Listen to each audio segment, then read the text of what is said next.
In this video, we discuss the differential analysis of a fluid flow.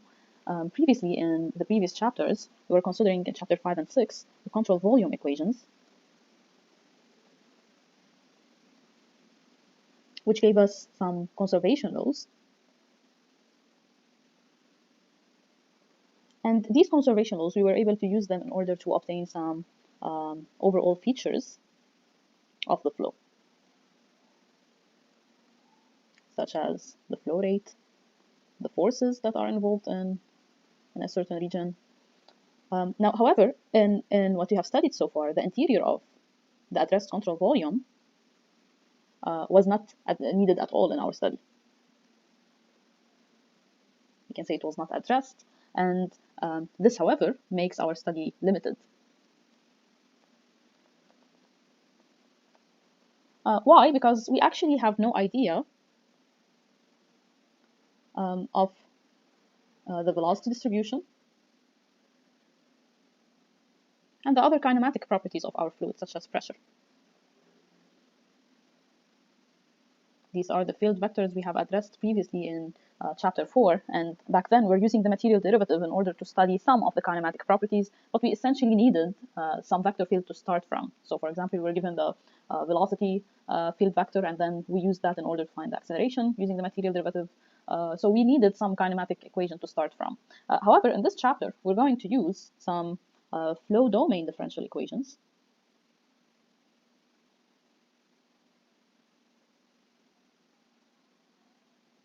The flow domain is basically the region within our control volume over which we want to define every point in terms of velocity, pressure, and other properties that are varying as function of position and time. If we solve these differential equations, then we'll basically obtain these different distributions. In order to solve using differential analysis, we have steps that we can use. So first, we want to identify the flow geometry and our flow domain, as we previously did in defining our control volume before solving any problem.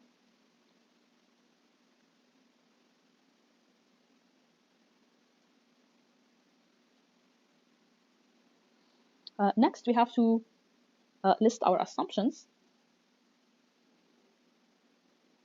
and give our boundary conditions.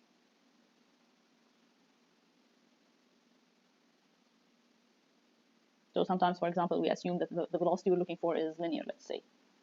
3, we select the different differential equations and the unknowns involved. Here we have to pay attention to something. The equations that you will obtain are basically obtained by solving for the mass conservation as we did before and the linear momentum conservation as we did before, but this time we're using the differential form. Now, if we solve the mass conservation equation and the linear momentum conservation equation,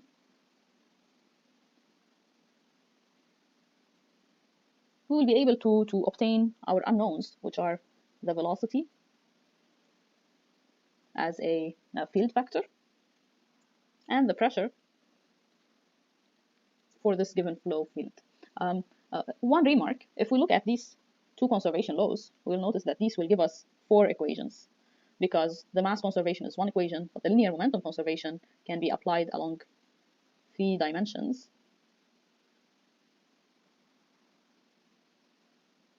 And this yields 4 equations for us, and if we solve these, we will have 4 unknowns, u, v, and w, which are the components of the velocity, and the pressure, which is a scalar. So these are 4 equations, 4 unknowns. Now, if we have a situation where the temperature is also of interest, then we can add another equation. Particularly, we'll add the energy conservation law. And this will give us the temperature. These are 5 equations and 5 unknowns now. And one last quantity that might be of interest is the density rho. And here we'll just have to add the equation of state for the fluid of interest. And these are 6 equations with 6 unknowns now. So that's basically what we're going to look for. We're going to couple these different equations in order to solve them simultaneously. Of course, we have to apply some boundary conditions. Our 4th step would be to just solve the equations.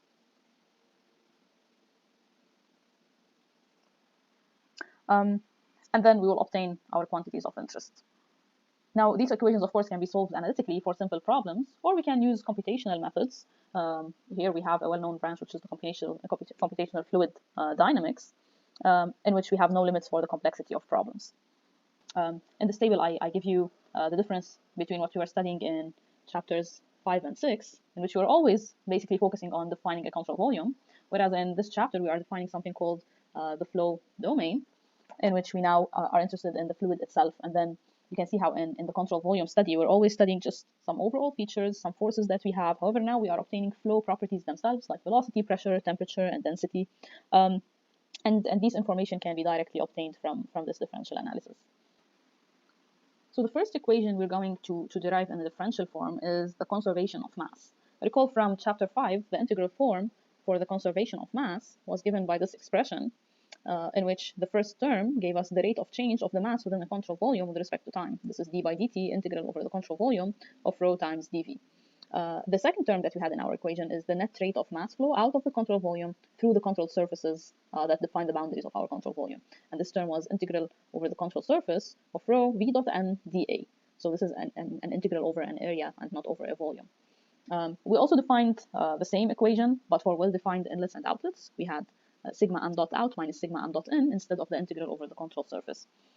Now we are going to derive the differential form of this given equation, which was an integral form. We will basically be applying the divergence theorem to the integral form of the conservation of mass in order to obtain the differential form. The divergence theorem, it basically tells us that the integral of the divergence of a given vector over the volume is equal to the integral over a closed area of this vector dot the normal to this area, and the integral is over the area itself. This theorem basically allows us to transform a volume integral of the divergence of a vector into an area integral over the surface that defines this given volume.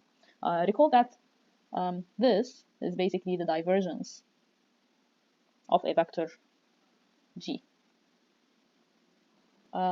It would be very useful, I think, for us to just recall some math on the differential operators before we move on with the derivation of the differential form of the conservation of mass equation. So basically, the basic differential operators are given by the derivative of any function, which we have, which is very easy to study. We had df by dt or df by dx. Basically, we were studying the instantaneous rate of change of a given function. Our second most basic differential operator is the partial derivative. We talk about del f by del x, for example, or del f by del t.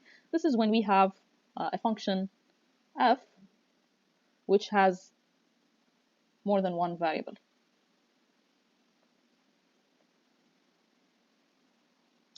We also discussed the gradient during this course. Grad f was given by del f by del xi plus del f by del yj plus del f by del z.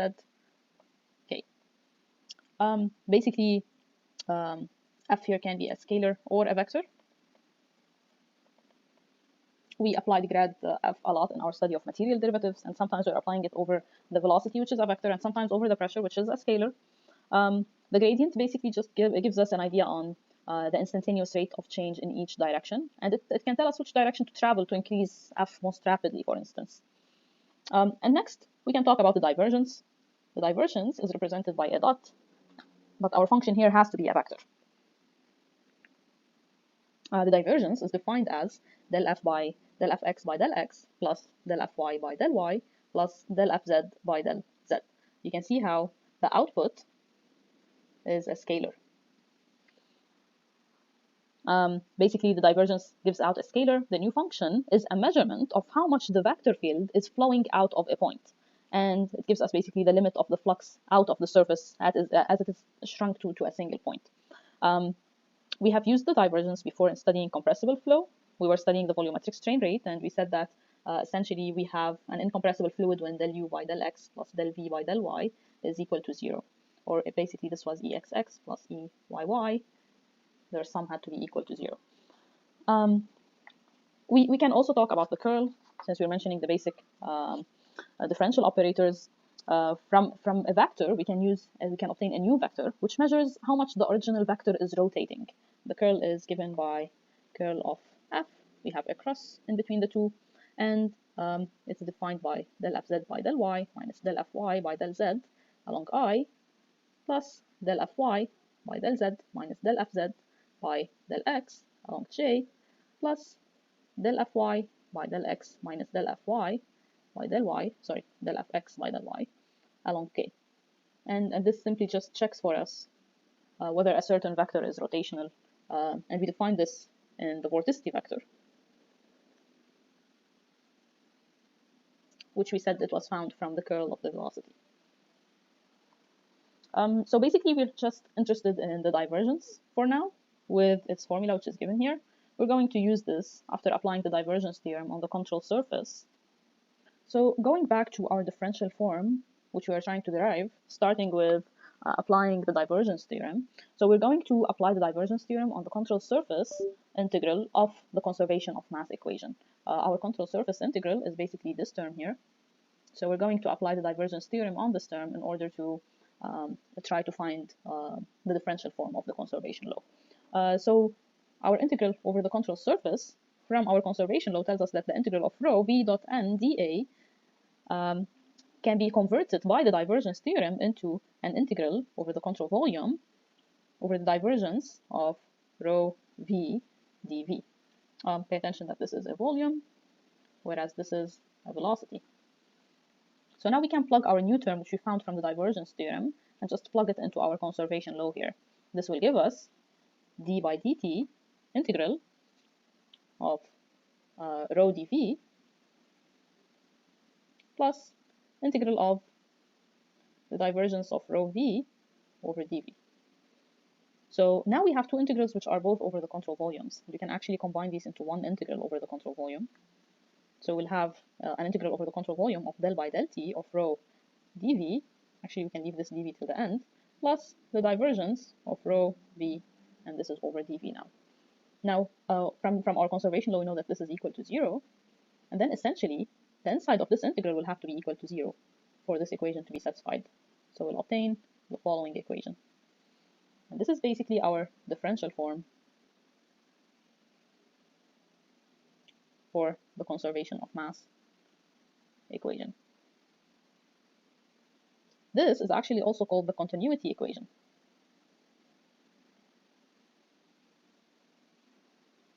If we actually just apply this for Cartesian coordinates, we can obtain the following equation: del rho by del t plus del rho u by del x plus del rho v by del y plus del rho w by del z equals 0.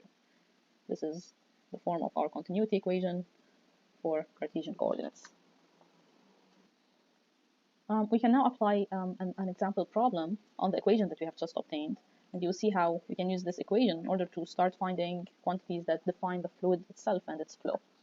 So in this problem, we have an air-fuel mixture that is compressed by a piston in a cylinder of an internal combustion engine. The origin of the coordinate y is given to be at the top of the cylinder, and the y-axis is pointing downwards. So we can actually show this here.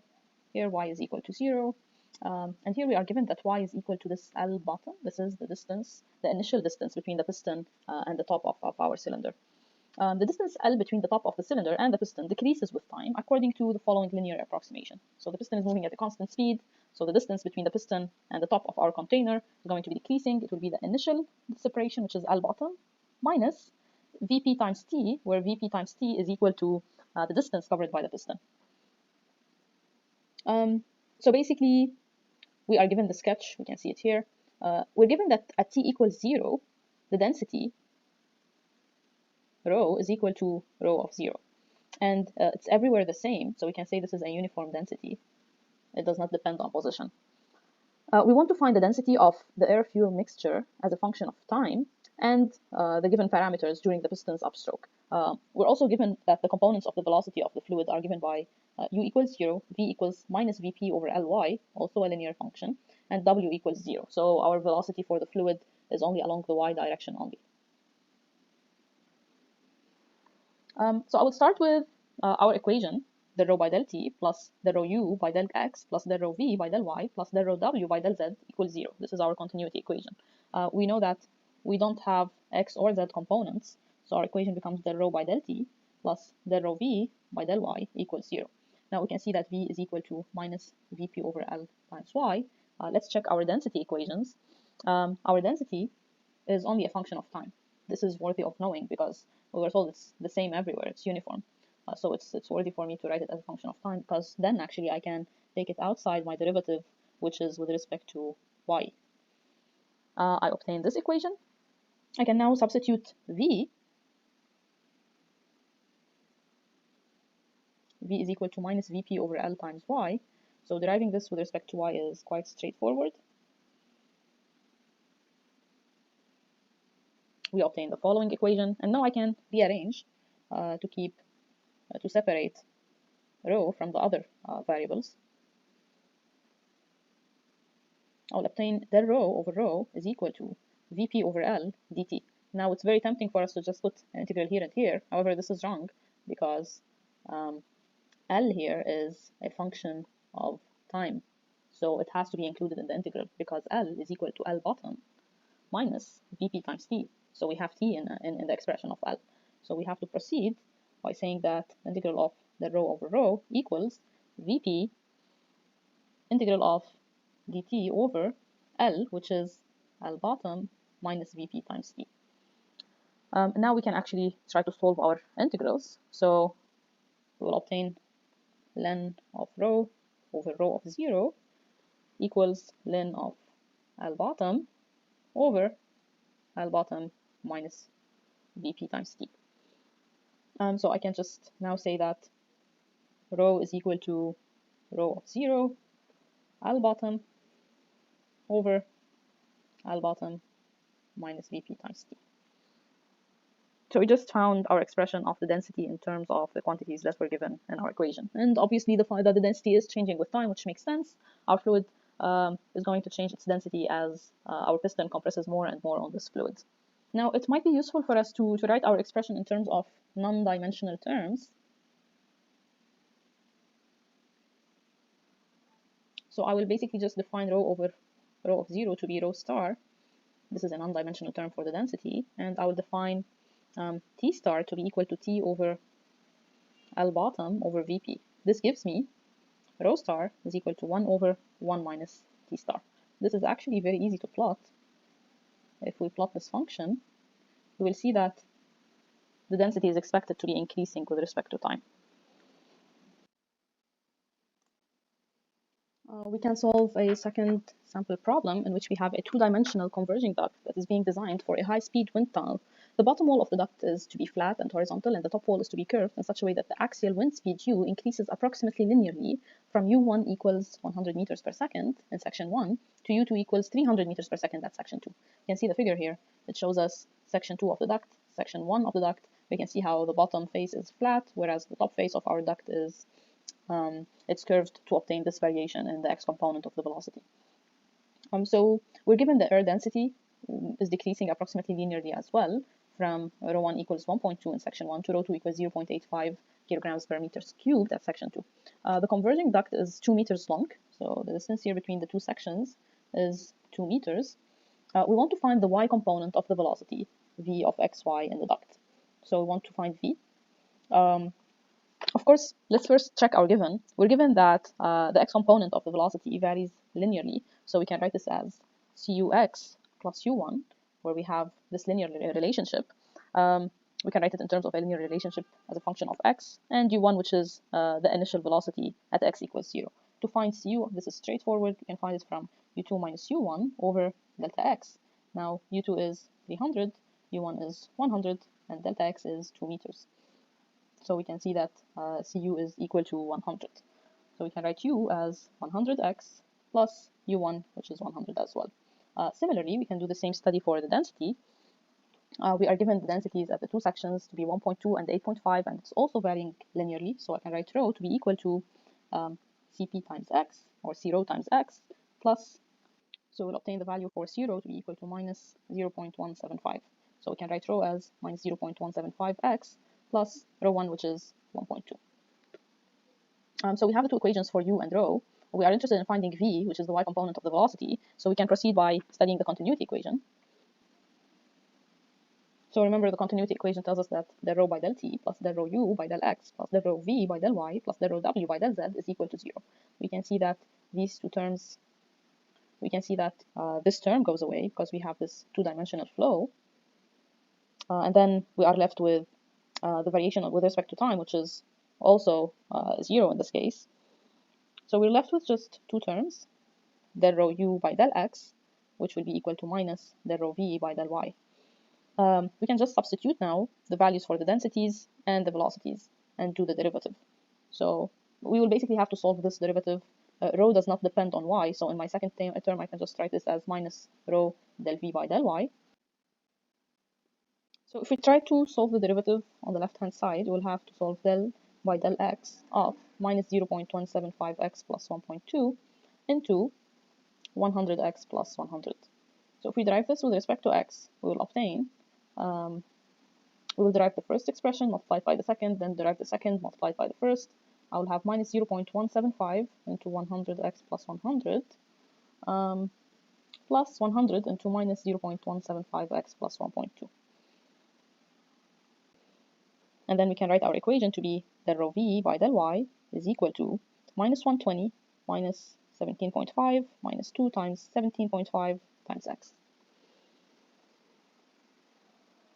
If we solve this, we're going to have rho v equals some integral over this quantity, which will give us minus 137.5y minus 35xy plus some function of x as a constant of our integral. However, we know that our bottom wall is flat and horizontal,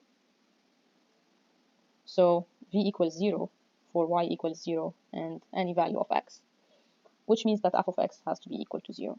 So our final function will be v equals minus 137.5y minus 35xy over our value of rho here, which is 1.2 minus 0.175x. This is basically our y component for the velocity.